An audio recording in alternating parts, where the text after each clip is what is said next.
Is that acceptable? Yeah. Bring it up. We're not going to see.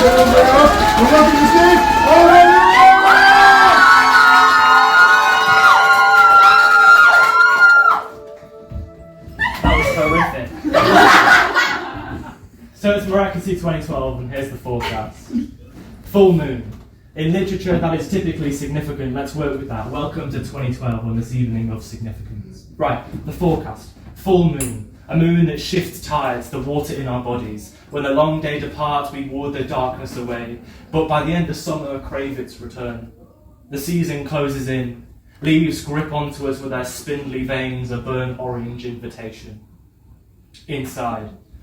We're in the main arena in Manchester, seated. Let's just keep it as Manchester Arena, because the amount of sponsors this place has gone through is getting out of hand. It's getting proper out of hand. Did I use properly?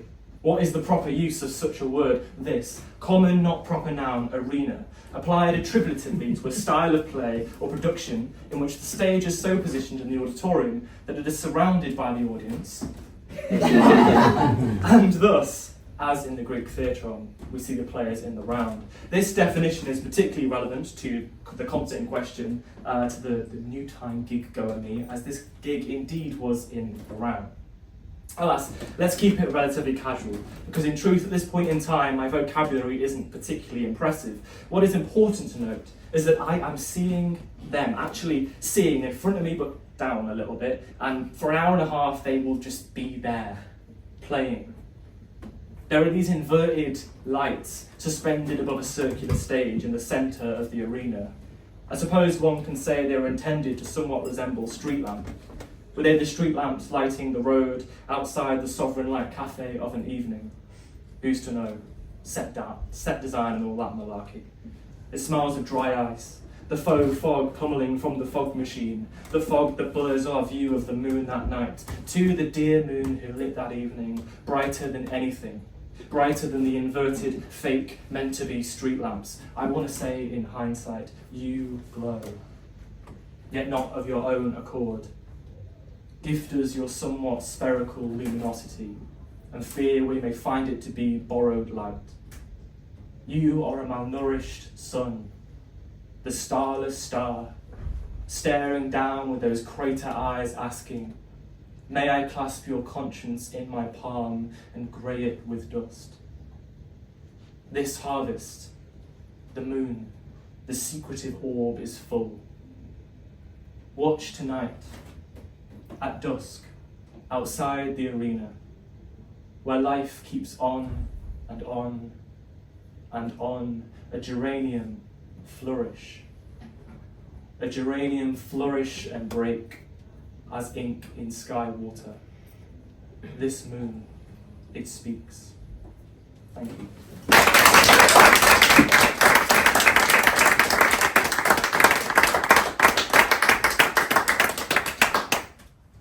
Sorry, we're a bit late. We were just talking about the new Springsteen film coming out. So I have got my priorities in order. I'm going to read just from this pamphlet this evening, so if that's not okay with you, that's your issue. A little bit kind of different if you've been to a gig that I've done before. These poems weren't originally written to be read aloud, so it's been a kind of interesting exercise to decide how I'm going to kind of read them to a room of people, but I hope you very much enjoy. Through a gap in the brambles and conifers, there is a web. Spools of fresh water spin and break across a chiselled fissure of the earth. The Llugwai announcing itself with a flurrying racket. Great sheets of noise shattering as they reach a lone bystander. The rumbling is that of a long-deceased baronet, wailing, still, to be forgiven. His guttural cry perpetually riling up the current, though never quite enough to spill over. Swift feather, your skin. The sky is an open call, demanding do not meet ground. To fly is to fall. touching a face with eyes closed, is inflating a person in all their bodily oddities. A swift solace lies in perpetual flight. For a body moving only as itself, the sky is an open call, the face as vessel. Fruit, skin, face stained, skin, running fingers over crevices. Murmurations undulate, a fluctuating tide. Air weaves amongst each follicle of feather, a refusal to falter, as to fly is to fall. We are only expansive show organs, wrapped, vacuum packed. Not to hover, nor glide, perhaps not even to fly, as such an act is all too familiar. The sky is an open call, sealed to a brittle form, shatter, prone, corpse. With rest solely on wing, even in air so bitter, to fly is to fall. Breath, disconcerting awareness of a body's intricacy. Sporadically choreographed in their aliveness, harmonizing in a collectively contrasting embrace. The sky is an open call, to fly is to fall. Some kind of fucking ritual going on. I'm going to join in. Blink hard and fast, do not see. A body steeps in its own melancholic brew. Steep or wade across steep terrain, sit is all. In this cavern of empty, drink only nothing from its too empty chalice. Hear only nothing in the wailing, thrumming, empty. Sit is all. Blink hard and fast, do not see. Holy shit.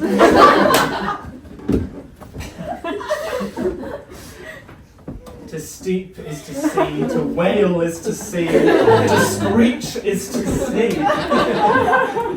Blink hard and fast, do not see, sit is all. He is here, is here, is here.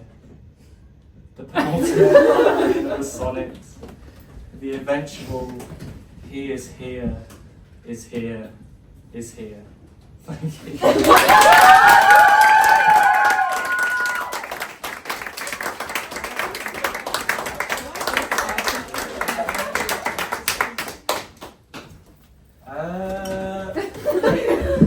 Them, I suppose. Ladies and gentlemen, her.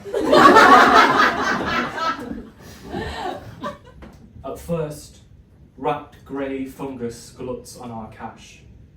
A fermenting blubber, bubbling and spitting open canfuls of rot. We head in search of some new and wild and fresh.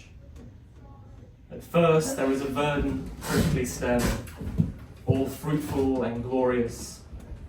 We begin again, as we always do, as we always will, generation after generation. In late August, given heavy rain and sun, the blackberries would ripen. Sunday rain.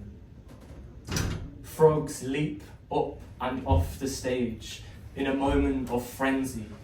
Frenzy, euphoric, elevated by our rush, swept up, tantalized frogs, jumping in the gutter, his emergence from the wings, an ascension, a field guide to transcendence. Oh. That was fucking transcendent. Yeah. I need to know who these people are. Maybe we can do some kind of like Next cloak show, thing huh? where they all start standing and they're going to be like, they'll stand in the middle like readers taking a bird. That'll work really well. Anyway, this is about Francis Bacon. What is my body is yours, writhing, dislocation, and what's yours is mine. You spill out a fluid, a substance of lilac sinew, our composition liquefied, organic mulch. Your coyote body rises in all angst and charge, rise in all your unsettling eloquence and arch the rising tide. Exalt your butcher weight upon me. You'll be a sluice of debauchery, hands lacked as ravaged Lavinia, who turned to Ovid to speak of her disgrace within an inch of life, our lives inches apart, our bodies of disquiet meddling, in limb, in fat, in flesh, as if in primal captivity, glass encasing this enclosure. Glass encasing this enclosure as onlookers coo and smother their fingertips against the image of whom they believe us to be, and yet dance, dire, dance and tumble in this abyss frame. Domesticity. Office hours are a creativity outside of time, a forced labour to express freedom with restraint. The ordinary world finds itself in anarchy, and to be genuinely free is where the imagination goes to pursue a qualitatively richer chaos. In captivity, I found beauty. Order is disorder, mischief is a desk, the desk is an invitation, sit, please. Poet dearest, why do you slouch so? Do you hear yourself babbling, trivially on like some preacher in a park?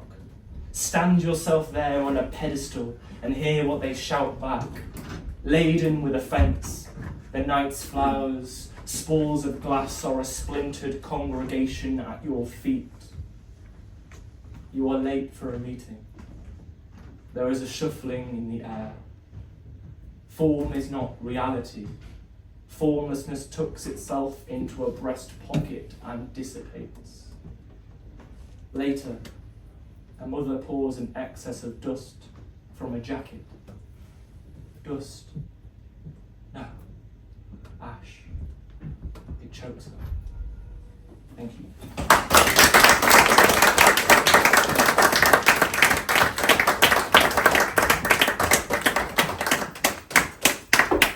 It is my firm belief that we ought to shift the tone.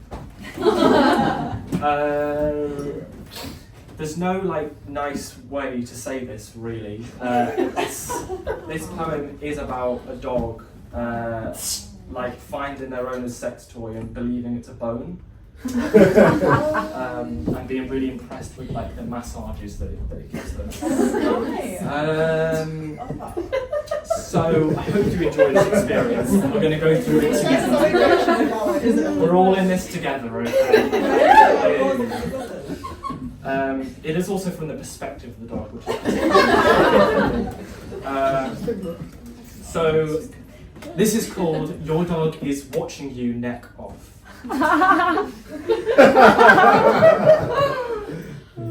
I'm really going to try.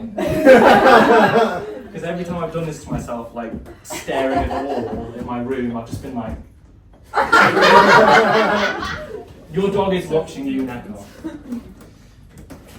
Strange beings they are, humans.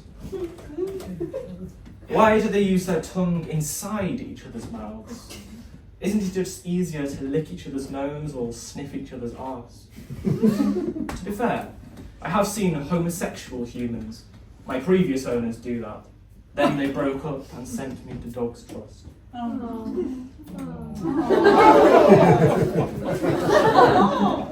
In fact, before that, one of them came home with a nice new leather harness with silver studs on it.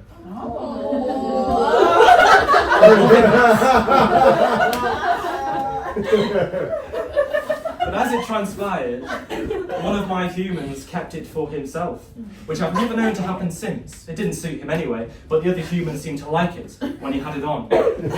Also, my kind, we canines, are up for mounting anyone. These humans are so selective. A hump is a hump.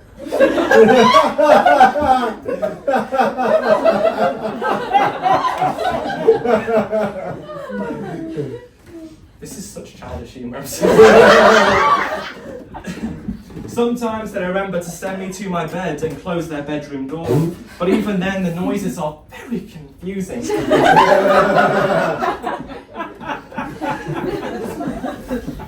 For example,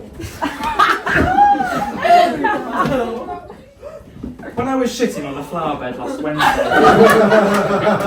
I scared next door's cat, and it hissed at me in much the same manner my humans do when they don't remember to close their door. There's fumbling and screeching, and I've got no idea what they're doing in there. I don't know if they're enjoying themselves or playing a particularly strenuous game of fetch.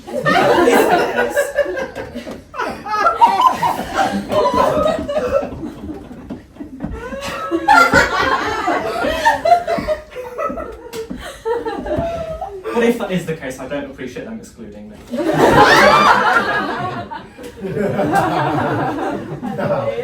They leave my tennis ball in my bed, so they must have their own toy box hidden away from me. Now, here's the one that really stumps me. Oh. Exactly.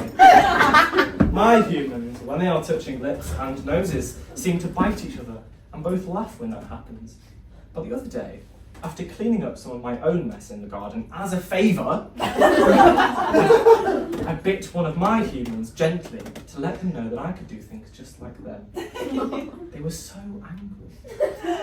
So angry. And they promised to woof bark bark woof woof, which roughly translates to get you chopped. Now, that would be upsetting, but what would I keep clean in my spare time? I decided, if they really wanted to be that horrible to me, I would make it my mission to find their secret toy box and take something to add to my collection. Safe to say I did. It was well shaped and had really good grip for my teeth. It also it also gives particularly good massages. So that's a bonus. And that is the end.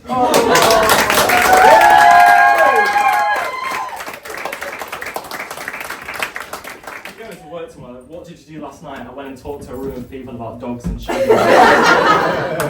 And they all clapped for it. This one, so it's about some. Does anybody know like the pigeons in museum gardens? Yeah. They're particularly ferocious. Yeah. Particularly ferocious. So this is about the pigeons in museum gardens, and a particularly repulsive creature known as the Year 7.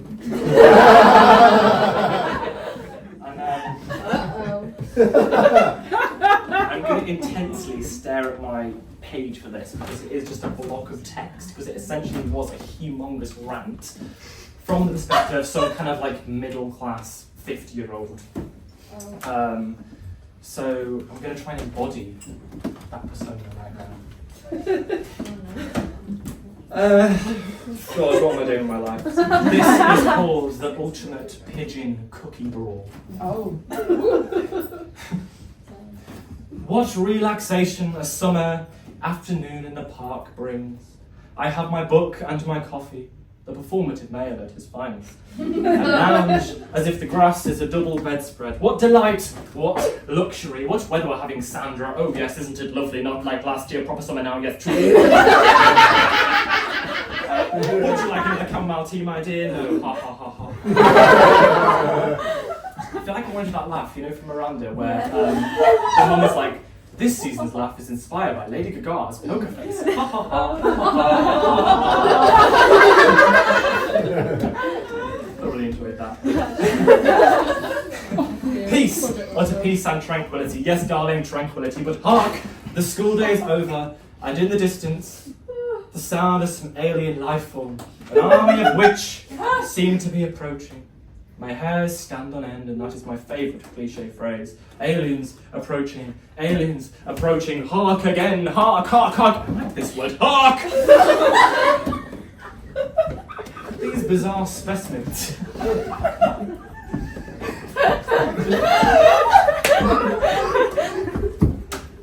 fact, this actually happened. It's even worse.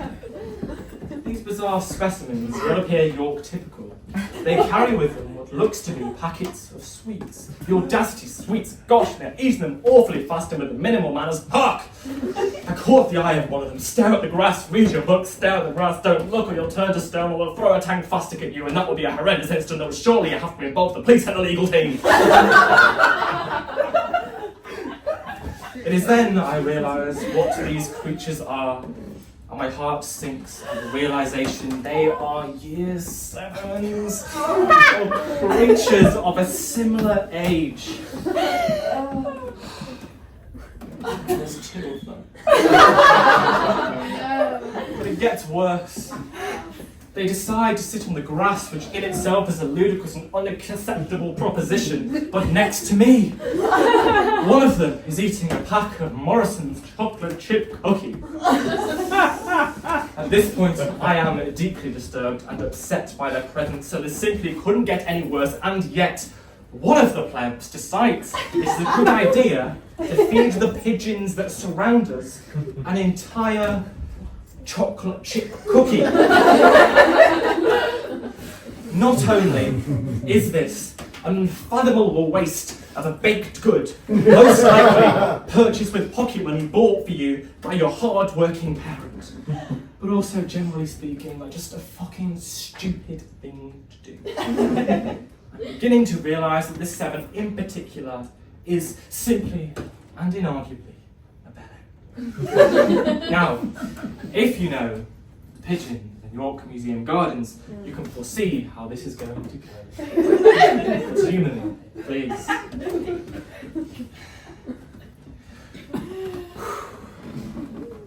What begins? I'm getting intensely stabbed this page, just so you all know. What begins as a one lone bird pecking away at this sweet treat, thinking, to wit, it's my lucky day. Quickly descends into an all flapping, all dry humping, all pigeon mounting, all most common city birds battle it out, but also try and shag, but also try and eat a cookie, but also woo each other, but also want to get a peck of that cookie. But pigeons are apparently just really, really horny. Decide whether to mount another fellow pigeon or mount the cookie or eat the cookie. And I am simply trying to walk away as if unfazed, but frankly, I am traumatized. I'm scared of getting attacked by a pigeon because I also have a cookie in my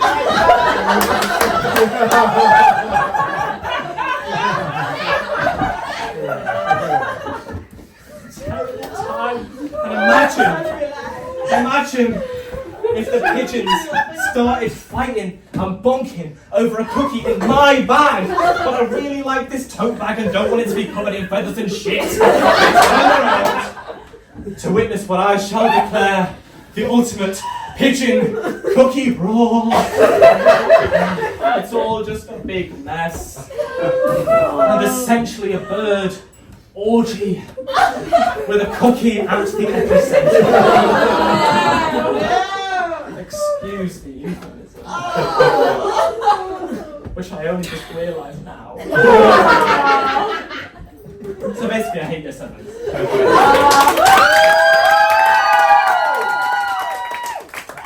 Honestly, I'm not quite sure how to come down from that because I feel very irate right now.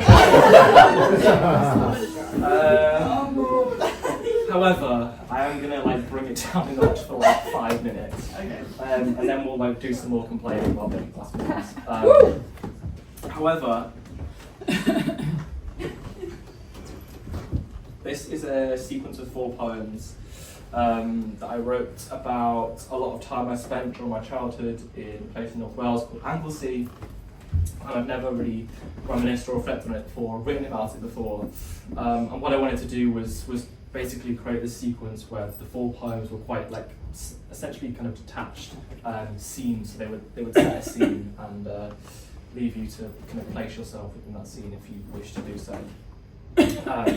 So this is a cycle of 4 poems. It's called Shore Cycle. 1. Ben Lech. This particular stretch of road, you think, is the closest Wales will ever come to San Francisco. The Corolla angled far enough forward, you expect your seatbelt to lock up, hand on chest, saying no to the beach. But this, just about, is not quite the case. You must bite your tongue as you pass by the Finneys, hoping your parents might suggest a chippy tea later on. And there is that familiar scent. Salt and seaweed and grease and somehow scales. The tarmac starts sounding slightly crunchy as tyres roll and move you over clumps of sand, minute scraps of broken shells. It is cheap to park here, and with the handbrake on, a Smarties ice cream awaits. The childish joy of something sweet. It looks warm outside, but it isn't really that warm outside. Your father's friend is kiting somewhere in the distance, and you look out for him. But the so wildly different, yet so wildly kaleidoscopic patterns of the kites makes the effort futile. 2. Dolphin tiles. The temperature bites your bare skin, and a snatch of algae floats in your periphery. The cold was enough, but now this warbling, tile-composed creature oscillates before you. Its eye is piercing, even through the deep, chlorine-doused water. And now you can barely compose yourself. As your father laughs, because of course everything is fine, but everything is not fine. There is a blue, burly, aquatic beast threatening you from below. It's not as riveting as it may appear to an adult, so keep the innuendo to yourself. Convinced this dolphin thing is about to eat you alive, if you even dare swim a length, you retire to solid ground. Decide the outdoor swimming pool here is not for you. 3. Mackerel. Clear, clean tap water in a white bucket quickly changes colour when a blood-stained knife is swiftly rinsed in it. All relaxed, your granddad makes incision after incision, opening out the mackerel's clammy sides to prepare it for the barbecue. It will be wrapped in tinfoil and cooked out on the decking of the static caravan, tasting of summer in Anglesey, charred, steaming, caught today when you were fishing from the inflatable speedboat. You actually went out today, usually opting to sit with your nan on the shore, disturbing her reading and toying with the sand. Alas, with the gutting of fish as backdrop, you play swing ball and think about tea time, and think about when the chill sets in this evening and you will be allowed to light up the gas fire. You don't realise it then, but this is luck. You are lucky. So now, mackerel means luck, a continuum. The shoals will fluctuate back and forth with the tide, whether you are there or not. 4. Twice stung. The morning dew clings to your trainers. The morning dew moistens your eyelashes. The morning dew settles light, promising to evaporate by 11, but for now sits tight. Neighbours and friends and strangers and locals lay out their household clutter onto a tarpaulin sheet over the grass. The morning dew catches the edges of old children's picture books. The morning dew makes things glisten, which widens your adolescent eyes. You and your parents and your grandparents aren't looking for anything in particular. Some fishing tack, perhaps, for your granddad. Some colouring books, perhaps, for yourself. You feel shy. You are shy. Your shyness is inescapable. There is an older man sitting on the edge of his open car boot. You would like that canvas with the train on it and a blue felt tip pen. Your mother, perhaps, could ask the kind but scary looking man for you. You, your shyness, your highness. The morning dew is your only distraction as your mother approaches the man, except a wasp that hovers, eye level, daring you to fear it. Your father says to stay still. Your father is always right. The wasp is in your shirt, the wasp is in your shirt. The morning dew is not so distracting anymore because the wasp is in your shirt. You cry out and jab and jab and jab again and jab again and scream and cry and do whatever little small children in pain do. This is depressing as fuck. But your granddad is already halfway to the ice cream van, and your mother has bought the canvas with the train on it and a blue felt tip pen. Everyone is looking out for you, as if this was all somehow preempted. Thank you.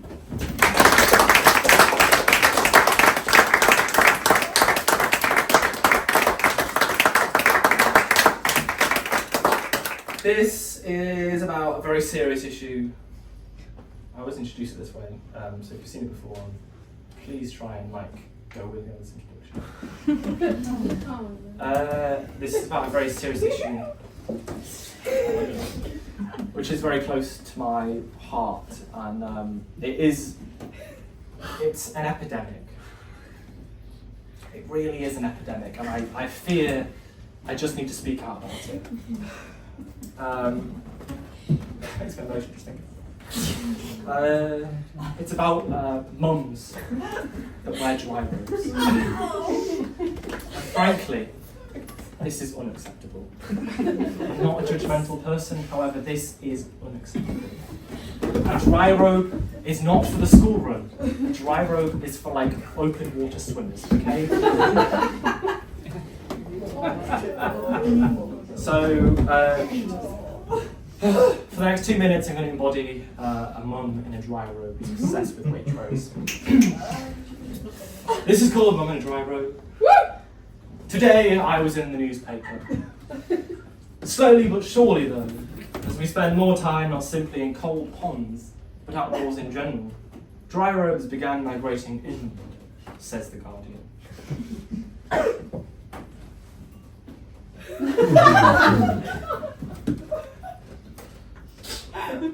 I do not falter, as I prepare for the great battle of school.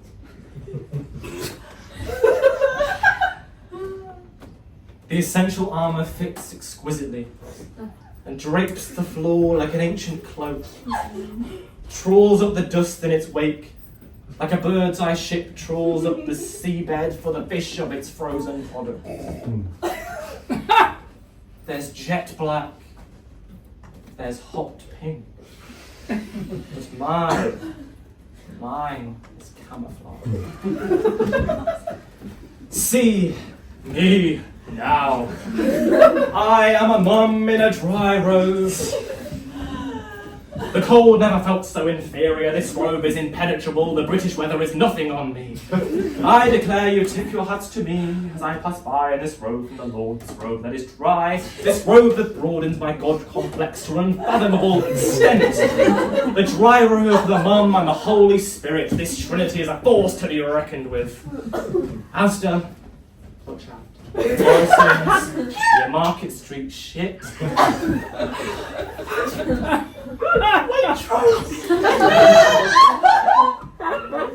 Waitrose! Oh, I love you so much! Let me peruse your aisles with the grace and decorum only attainable by wearing such luxurious, lengthy, hideous coats as these, my beloved robe. I shall glide through the frozen aisle without showing signs of a single goosebump, not even a momentary chill. I am fucking untouchable. Quite impressing myself there. Oh yes, wear a poppy for me, for it is I who shall be remembered. I'd be swooping, ducking, dodging those bullets like you wouldn't believe, like Sonic but better because I'm in me dry robe. Hire me this cost of living crisis. I'll go nick whatever food you need from the corner shop for only a 10% commission of being humble, as far as I can stretch. How shall I steal such goods, you ask? Well, of course, as I said, my dry robe is camouflage. Darren von Londis won't notice a bloody thing. Just one less rotisserie chicken than before. And after all my duties are done, or bitter reward from Coronation Street, and a big goblet of Pinot Noir. At the end of this long day, I'll head to my wardrobe, lined with Ugg boots, my beautiful Karen wig, and 93 pairs of blue jeggings, and lovingly hang up my dry robe, hoping, with all its camouflage, I will find it again in the morning.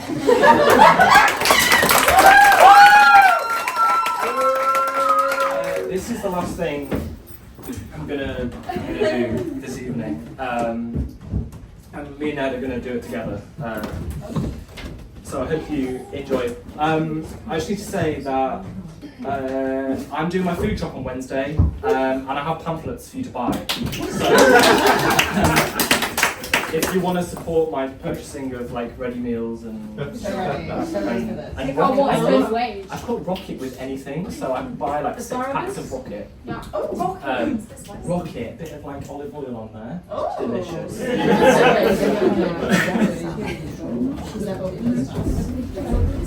But anyway, thank you very much for coming. This has like been the most lovely time ever, and I really appreciate you all being here. So thank you so much.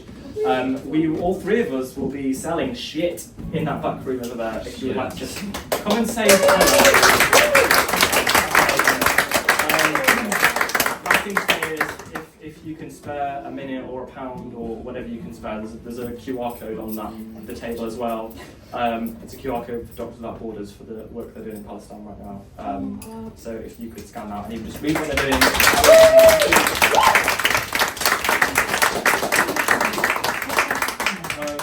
So yeah, this is the last piece. It's called A Reimagined Dawn Shoot.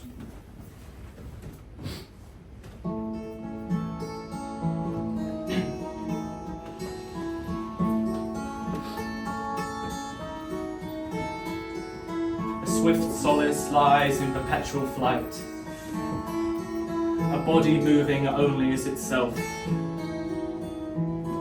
refusing to falter. Boyhood is foreign. Boyhood is a murmuration. And it was only because he doubted himself that he trusted himself. The kettle starts whistling, so he hurries over and switches off the gas hob. After waiting for the tea to brew, he carries the mug over to the back door and leans against the door frame, looking out over the garden. It isn't an enclosed garden as such. There is no fence, no boundary, the field open-armed, sky an open corn. There is a chaffinch perched on the cherry tree, teetering on the very tip of the branch, amongst buds just beginning to bloom. The small cream petals, still fresh enough, he thought they seemed vulnerable in the dawn chill, fluttered above the chaffinch's head as if they were a flower crown. The bird was unaware of the perfect, coincidental beauty of its positioning. It didn't seem to be carrying out any errand, not searching for food or calling its companions, just merely sat on a branch, feeling the air weave amongst each follicle or feather. It was early morning, and a boy and a bird were experiencing a moment of quiet together. In this moment, having no preoccupation other than the strangely comforting bitterness of the air, the faint orange haze just beginning to spread across the low horizon. A small offering of hope, of warmth, promise of today. There is a subtle movement about the house. From the kitchen you can hear the pattering of falling water as it hits the shower floor, the soft complaint of floorboards as someone upstairs gets out of bed, the excited whining of their spaniel as breakfast time approaches. He is up first, at half an hour alone, a necessity to level his head. Before he starts answering to others, he must first listen to himself. He lights the gas hob again to make his mother a cup of tea. His dad always goes straight out to the chickens. Work first, then reward, he insists. exists.